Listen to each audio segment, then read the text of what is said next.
and it just really touched my heart when you said he came here, he was homeless. But being blessed to work at the funeral home here in Dallas, Texas, working at Red Ball Motor Freight, he also opened his home up to others. And still does. And he still does, even now today.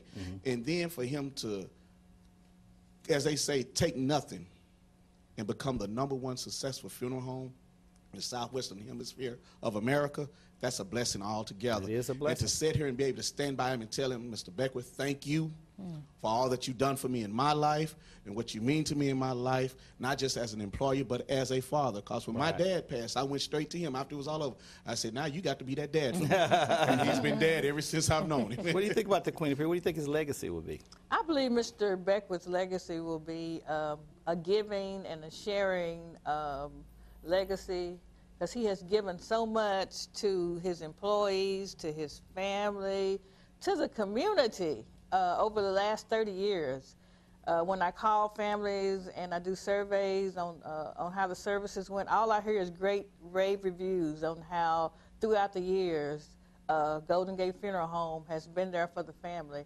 And I think that speaks out for his legacy of helping the community and helping others. What do you think about that King of Preakness? What do you think his legacy would be? I think his legacy would be a man who gave his all to help people. He helped a lot of people along the way.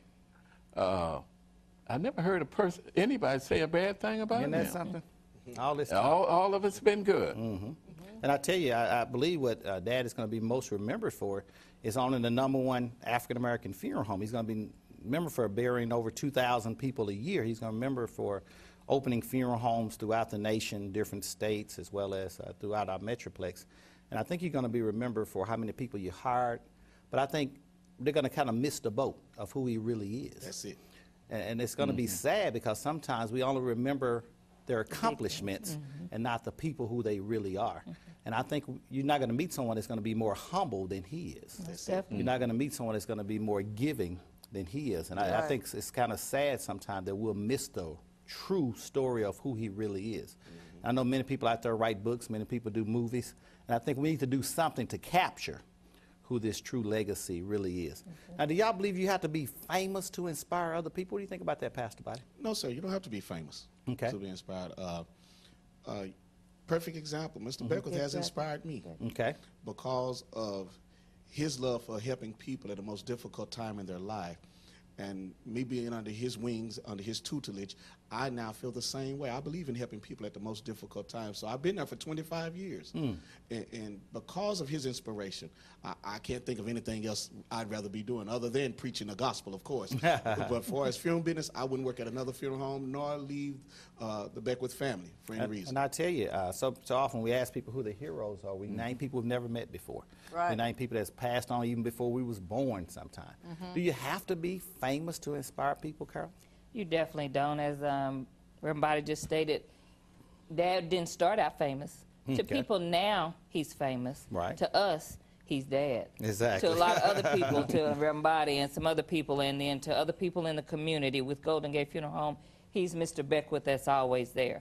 So he is definitely a living legacy and a living legend that you do not have to be famous to be a good person and to be remembered and to be a hero. What do you think about that, Queen of Preakness? Do you have to be famous? Not at all. I can think of a lot of just common, ordinary people that have touched lives, and they just kind of stand in the background, and they're so meek and so humble until if you didn't know it, you would know their accomplishments and I tell what you, they've done. This month, I think this is a great month to remind people that our heroes are right here with us. Every day.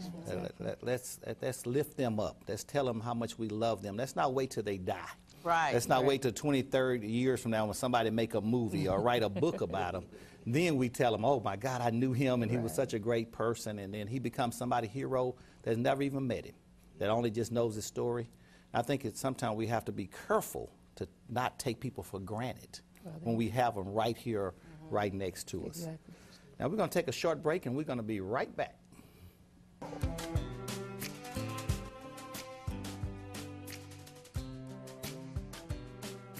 We're stepping up the level of our service.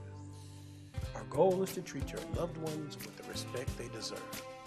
We're taking our service to new heights. We're stepping in a new direction. We'll step into the new millennium with Golden Gate Funeral Home, where service begins and never ends. Hello and welcome back to Ask the Undertaker. Today we're discussing how did they overcome? And we want to recognize this month as being the Black History Month. And we're going to come from Genesis, the 32nd chapter, the 24th through the 26th verse. Pastor, about to read that for us. And Jacob was left alone, and there wrestled a man with him until the breaking of the day. When he saw that he prevailed not against him, he touched the hollow of his thigh, and the hollow of Jacob's thigh was out of joint, as he wrestled with him. And he said, Let me go, for the day breaketh. And he said, I would not let thee go, except thou bless me. He said he kept holding him until he got blessed. That's it. He held How on. did they overcome? Through faith. Through faith. I In like God. that, y'all. How did they deal with adversity, Carol? How do you think all these great heroes, all these great people, how do you think they dealt with adversity? I would think at some point, John, they had to get in a quiet corner. Okay. And they definitely had to listen to what God was trying to tell them and where he was leading them to. And that's the only way that I think you can overcome adversity. You've got to sit down for a minute and listen. You got to just get in a corner and listen. What do you Got think about that, Queen? How do you think they dealt with this adversity? So many things was going on around them.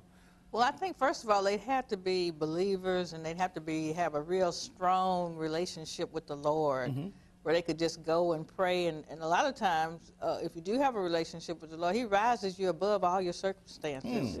And even though you got problems all around, it doesn't affect you the way it would affect a normal person. So I think they'd have to have a close walk with the Lord. Close walk with God. Pastor Body, I want to get your, how do you think these people, these great heroes that we mentioned earlier in the show, how do you think they dealt with adversity? Through their faith and trust in God. Okay.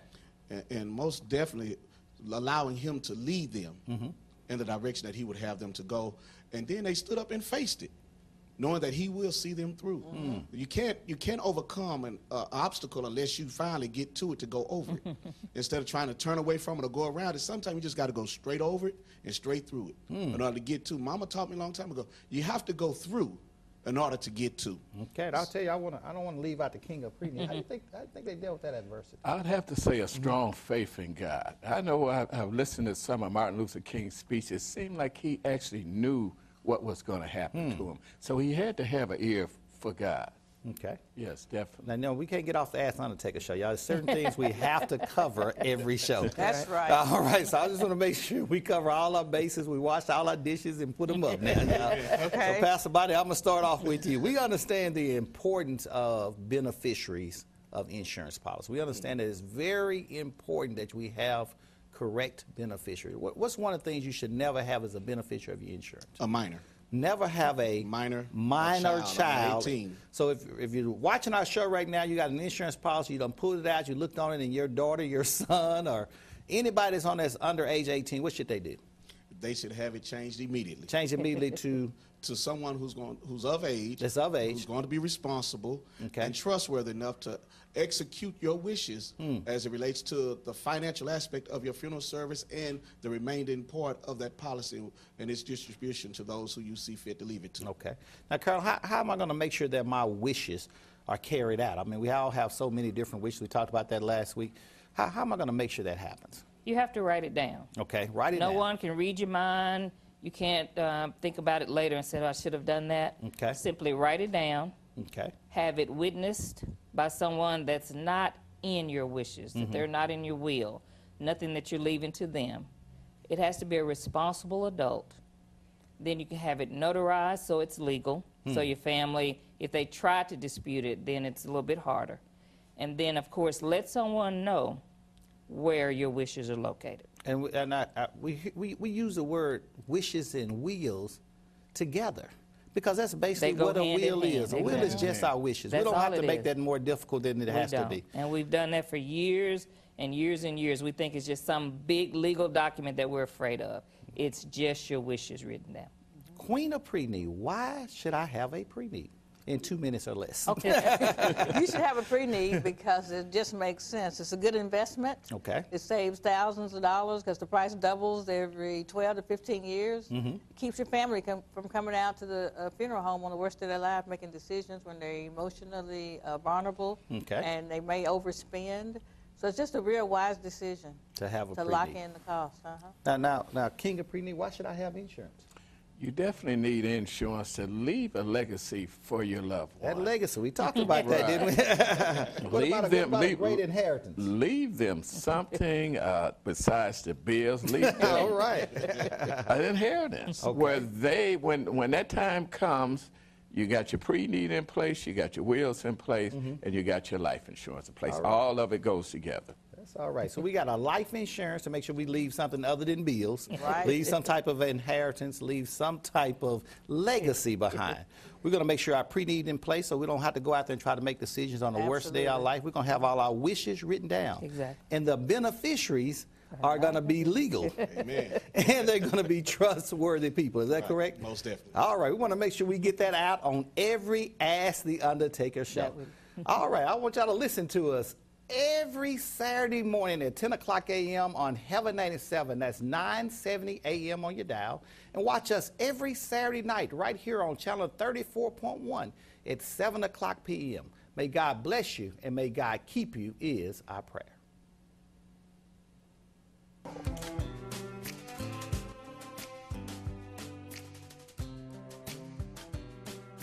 We're stepping up the level of our service.